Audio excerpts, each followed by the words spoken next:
Hi, this is Bob Zawilski with an overview of our grant management training for Rotary Year 2019-2020 in District 5020. There are two things that qualify your club. One is a member like you trained for 1920. The other is a club memorandum of understanding for Rotary Year 1920, signed by both the President and President-elect in year 1920.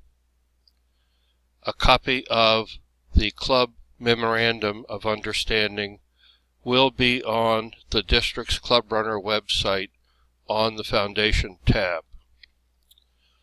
The schedule for training for this upcoming year is we will start online training and qualification on October 1st.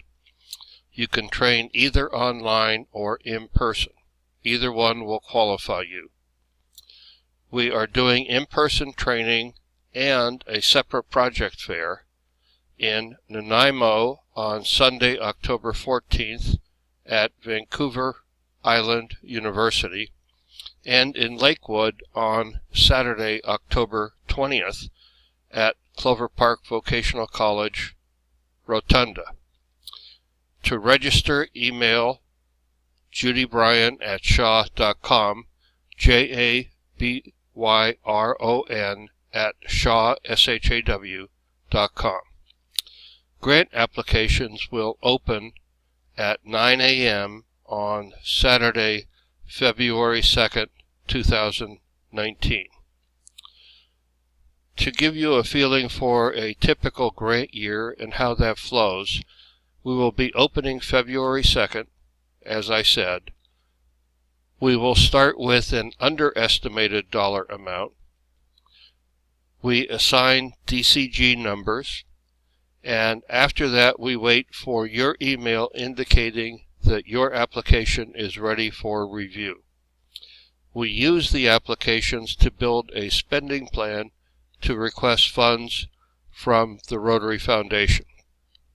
In early fall, we will receive our actual dollar amount. About that same time, we will find out if our District Rotary Ambassadorial Scholar is upgraded to a Global Scholar. If this happens, it releases an additional $15,000 for local district community grant spending. Once first round applications stop, we will open second round applications if funds are available. If we open a second or third round, those are available to clubs with an already approved or waiting first round district community grant.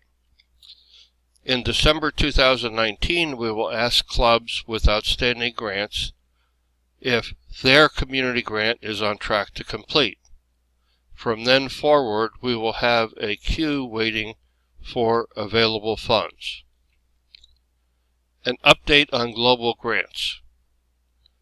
Just to reinforce this, it's not new this year, but it is new enough to mention.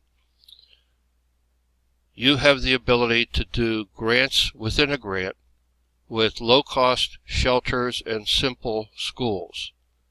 See the guidelines on myrotary.org. A community assessment is required for each global grant application.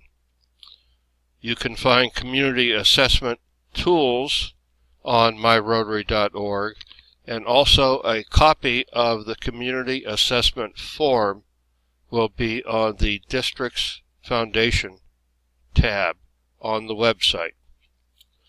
Another thing is that the Rotary Foundation is becoming much more stringent on compliance with an area of focus. At first glance, you would think that the area of focus is fairly broad. You need to pull up all the guides on that because they are fairly narrow in scope. District Community Grants updates. We have two new categories this year. Funding for Global Grant Community Assessments to help facilitate that, and funding for visits to project fairs to look for partnerships. Continuing initiatives. The multiple club grants have been working very well. This is a reimbursement up to $10,500. It only applies to local projects. We have had good results with early starts to accommodate project timing, such as summer literacy and nutrition. This year we're putting an increased focus on a couple of items. Part of this is a result of the review by the accountants of last year's grants. They found that receipt management and receipts were done in a poor manner and inconsistent across the clubs. We're stressing more to identify who the beneficiary is and to ensure that they are signed on. Timely reporting is important to us. Last year we returned enough money to the foundation to sponsor 2 additional grants, but we received that money too late in the Rotary year because clubs waited till the last minute to report, and then we found out that there was additional funds available because they did not spend all of theirs. A note on online training. This is a transition year for us. Hopefully by next year we will move to the Learning Center on myrotary.org. We are using a combination of videos from different sources. Some of them are from the training we did at the District Training Assembly in 2017. Some are from a zone training. They are on YouTube, and we have quizzes on SurveyMonkey. A note on YouTube, if you have not used it before, YouTube attempts to hold your attention. When you finish the video link you're on, they will bring you to something that they think will interest you.